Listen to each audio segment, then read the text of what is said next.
Mr. Miracle and Big Barda are trying to protect the new god born on Earth from Orion, Highfather, and the other new gods. But an ancient enemy is on his way to change everything. Welcome to the Comicstorian Complete Story Series, where you get audio dramas of your favorite comic books, helping you decide what to go out and add to your collection. Today, we continue The New Gods here on the channel with issue 4 and 5 by Ram V. I hope you enjoy. The distant past. The Highfather smiles. He holds his shepherd's crook as he stares out over his new world. A new Genesis, he whispers. He turns to his friend Hyman, asking the other cosmic being what he thinks of the new planet. It is a good name for the promise you bring to this place, Isaiah, old friend, Hyman tells him. Highfather nods, explaining that he has long felt worn out and tired, spent from the centuries of war. But now, he has traded his weapons for a shepherd's crook, and he can build something, lead his people. He motions to another god, Atenai, the goddess of structures. She floats over the fields, willing Highfather's vision into existence with her magic. We will call it Ser Tuin. It will be a place of blossoming hope, the finest garden to be fit for a god, Highfather explains. He looks to his friend, reminding him that their new world needs a beating heart, but Hyman shakes his head. I have told you before, it is not ready. I do not understand it yet, Hyman says, reminding Highfather that he found the strange element in the ruins of Galactica that was. The gods searched through the rubble and found the strange element and pulled it from the earth, discovered it encased in a protective core. Hyman reaches into his robes and pulls out the device, allowing it to gently float above his hand. Highfather looks at the cube as it gently shifts and reproportions itself. I have made a thinking device with it, a mother box, Hyman says. He holds the box in front of him, explaining that it is trying to envision Highfather's dream, to see its true potential. See, Hyman, she desires to be part of my vision, Highfather says. He asks him to build him a larger mother box and place it at the center of his city as its heart, promising that he will defend it, that he is the Highfather, and he will not let it fall. But now, explosions rip through Ser Tuin. The forces of the Machinotrum have broken through the atmosphere. Blaster cannons thunder from their ships, ripping through the city. The Highfather stands in his tower and watches as the invading force floats overhead. He is flanked by Lightray and Ra-How, who inform their leader of the city's defense against the invaders. Vizvac is already reconfiguring the defenses. Akala is helping set up the ground forces, and Shadowfall is at the northern edge. She will hold them off, the gods report.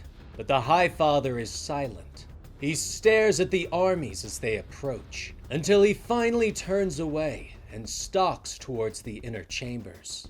I want a barrier around the mother box at the heart of the city, and tell Shadowfall I am counting on her, Highfather calls out.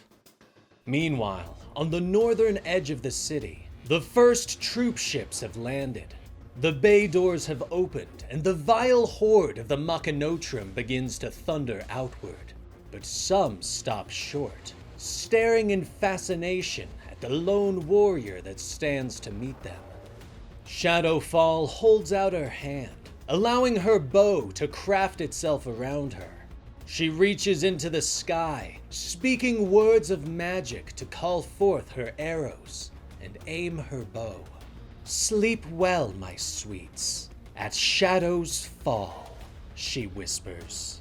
The sky suddenly alights with hundreds of glowing arrows. They rain down from the sky and pierce the horde, bringing screams of pain and death before the field becomes silent. Meanwhile, on Earth, Oberon smiles as he and Liv watch Big Barda toss the mercenaries' Humvee away. The men have been spilled to the earth and attempt to fight back, but Barda grabs one and tosses him aside. "Enough! I don't want to hurt you any more than I have to," she snarls. But one grabs a rifle and opens fire. Barda cocks an eyebrow at him as the rounds bounce off her shoulder. "Or maybe I do," she growls. Oberon laughs as the man screams in pain. Nearby, Scott has managed to get the taxi to stop, and the family has stepped out. Now, he kneels before the young boy, the new god at the center of this prophecy. "Hey there, kiddo. You don't have to be afraid," he says with a reassuring smile. "My name is Scott Free. I'm Mr. Miracle. I'm here to keep you safe," he says. The boy begins to step forward, but suddenly, the air is alive with the crackle of energy. Barda and Oberon feel it as well and shout for Scott, but it is too late. A portal opens with a mighty boom, and Scott turns to see Orion step forward. "Oh no, his 7 days are up," Barda whispers. Orion steps forward and brandishes his weapon. "It was my folly to think that this was even possible. Look at the fool who thought to question his father's judgment. 7 days, Scott. Look at all that has happened in that time. New Genesis is at war," Orion growls. Back on New Genesis, Shadowfall stands before a second wave. Her arrows once again cut through the Horde with no effort. The ships overhead have begun to fall as Lightray flies amongst them, using his power to cut them out of the sky. Meanwhile, Highfather now stands before the Mother Box at the center of the city. He looks to Ra-How with sadness as he lays aside his shepherd's crook. "For long ages I've kept my little dream alive, but I have grown older, and so has New Genesis. Perhaps it was naive of me to believe that such a fragile dream would need no protection. Or perhaps I was only a fool for holding on to the dream of being a peaceful god," Highfather says, as he pulls aside his robes and walks up the steps to the Mother Box. "Highfather, where are you going?" Ra-How asks. "Sometimes, Ra, to save one dream, you have to kill another," Highfather calls over his shoulder before stepping inside the Mother Box and being bathed in light. He promises to unleash the new gods, to give them full access to the Source, which he has denied them all these years. Meanwhile, Karac has ordered his forces to abandon the landing sites and simply land anywhere in the city that they can. The ships suddenly veer off course. Shadowfall tries her hardest, but even her powers aren't strong enough to take down all of the ships. And in moments, the Horde has arrived in Sur Tuin. Meanwhile, back on Earth, Scott holds up a hand to stop Orion, but the warrior does not listen. He leaps forward and brings his weapon down, but the hero and child are suddenly gone, and the powerful weapon merely cracks the concrete where they once stood.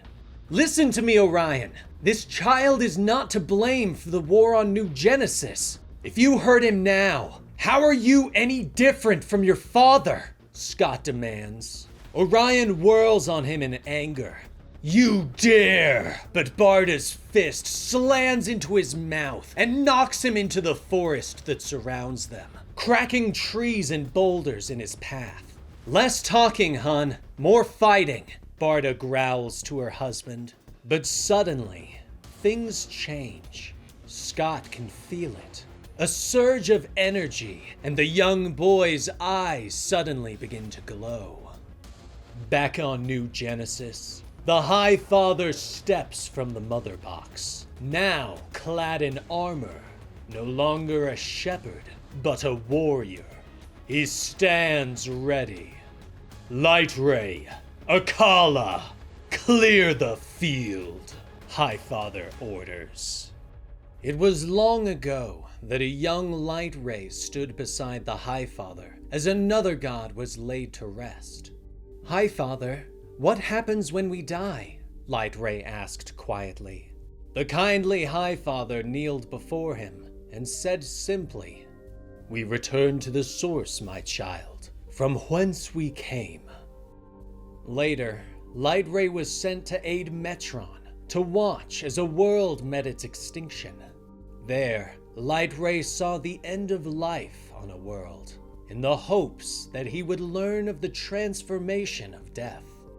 Still later, Light Ray watched another god put to rest, but this time he was kept company by the Black Racer, the physical manifestation of death for the new gods. "I have watched you for long ages. What lies at the end? What awaits us?" Light Ray asked the Racer. The Black Racer smiles. "I will tell you the answer one day, but you have to earn it," he says. And so, the Black Racer proposes a contest, that each time the two gods meet, they will race against one another. "And the day I catch you, young Solus, that day you will have your answer," the Black Racer tells him. Now, Light Ray flies up and grabs a hold of another Niktari ship, using his energy to destroy it. He turns to find another target, but a new order stops him. "Light Ray, Akala, clear the field," he hears Highfather order as he steps from the mother box at the heart of the city, energy pulsing off of him and sweeping through the city. Light Ray returns to the central control tower to oversee the evacuation of the city, but he is greeted by Metron. "Light Ray, a word, if you will," the god of knowledge calls. Meanwhile, Highfather meets Karac on the field of battle. "So this is the power of a god, Isaiah the Inheritor," Karac calls as he steps forward, the horde at his back. "The Alpha effect, yes, the spark of creation. With it, I can change the very nature of matter. I have not used it yet, merely unsheathed it," Highfather says with a nod. He looks at the invaders and calmly asks Karac to leave, but the warrior shakes his head and removes his mask. "I have seen it before, when Darkseid laid waste to my world. He too thought himself a god. Look at where he is now," Karac says softly as he lifts his blade and motions to the horde behind him. "We are Niktari, the Nightborn. We are the ones who tend to the dark when the gods are all gone. Your time has come," Karac growls. "I will give you and all of the new Genesis the same choice that was given to me once. Convert or be conquered," Karac orders. But the Highfather raises his staff and meets the blade of the sword with his power. The energy washes over Karac and those around him, ripping them apart until there is nothing left but a skeleton. The Highfather stares at them sadly before turning away, but a voice calls out. He turns back and stares in shock as Karac and his warriors begin to heal, their flesh regrowing on their bones. "When my world was left in ruins, I too began a journey to seek the means of salvation. At the end of my search, I found darkness. Your power holds no sway over me. The time of the gods has ended," Karac growls. Meanwhile, back on Earth, Orion leaps for another attack, but Scott once again dodges out of the way. "Damn it, Orion! Listen to me! I'm doing what you asked me to do!" Scott shouts, but Barda isn't interested in talking and slams her knee into Orion's stomach. She grabs him by the arm and prepares to strike him again, but Orion twists and punches her away. The warrior turns back to Scott and the child, but Kamal has started to glow. "Stop him!" Orion orders, but suddenly, a blast of energy shoots from Kamal's chest and slams into Orion, knocking him through the trees. "Kamal, no!" Kamal's mother screams. Everyone stares at the crater where Orion landed, but the warrior is laughing as he stands up. "Ha ha ha ha! I knew there was a reason Highfather sent me after him. A threat worthy of my talents, Scott. It's been so long since I fought without holding back," Orion calls. Back on New Genesis, Karac swings his blade and laughs as Highfather leaps over the attack. "Isaiah, you sent away your gods, utterly convinced of your own victory. Where are they now?" Karac gloats. But the Highfather hits him with another blast that tears off half his face. But once more, the Niktari warrior heals quickly. He whirls again and slashes at Highfather across the chest. "My darkness cuts deep, and it is pure," Karac growls. Highfather staggers for a moment before falling to his knees. But Karac doesn't press his attack, and neither does the Horde. The warrior merely stands tall and motions to the Nightborn ships overhead. Darkness begins to pour out of them and fall over the city. "Your gods will watch as we strip this place from within. Take from it what is of use, and leave its dying husk to crumble," Karac growls. He motions behind him as a cloaked figure steps through the crowd of warriors. "I will leave behind a steward here to oversee the ransacking of New Genesis," Karac says. The figure removes his hood to reveal the face of Darkseid's son, now transformed into a Niktari. The Highfather stares at him in shock. "Graven, your father," he gasps. But Graven lashes out with the Omega Beams. The energy snakes through the air and prepares to strike Highfather in the chest. But there is a flash of light, and Light Ray steps in the way, meeting the beams with his own energy. The Highfather is pulled to safety, but he shouts for solace. "No, we can't leave him on his own! I wish to help him!" he cries, but Metron is there.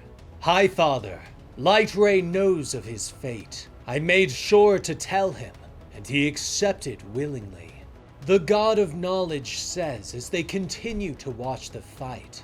Light Ray continues to fight as the other gods escape back to the control tower. But Karac has had enough. He steps in with his mighty sword and stabs the god through the chest. Solus stares in shock for a moment before sagging on the piece of dark metal as he is lifted into the air. Back at the control tower, Metron leads Highfather to the other gods. "We go to Earth, Highfather. The prophecy, the steed of fate. Perhaps this is what the source is trying to tell us," Metron says softly. But the Highfather merely looks in sadness. "The prophecy? Oh no. Orion," he whispers. Back on Earth, Scott and Barda stand ready, shielding Kamal and his family. Scott stares at his brother as Orion prepares to attack again. "You knew what you were doing when you came to me, Orion. I choose now to trust the brother who asked me to save this child from him. The only way you're getting to him is through me," Scott calls out. Orion nods and grits his teeth. He has never disobeyed the Highfather. If that kid is going to survive this, he's going to need a miracle. Orion shouts before rushing forward, his fist coming in for a finishing blow. But there is a blur of motion and the attack is stopped with a mighty boom. Orion looks up in surprise at the man who stopped his attack. Superman has arrived. And that is where issue 5 of the New Gods leaves us. Highfather and the New Gods have been deterred by Karac and the Niktari, but luckily, Superman has arrived just in time to save what could be the New Gods' final hope for salvation. But if you want to know what happens next, you'll have to just wait until next time. But for now, let me know your thoughts on this story in the comments below, and like and subscribe to the channel to really help us out. I'm Dan with Comicstorian, and we will see you next time. Rest in peace, Benny.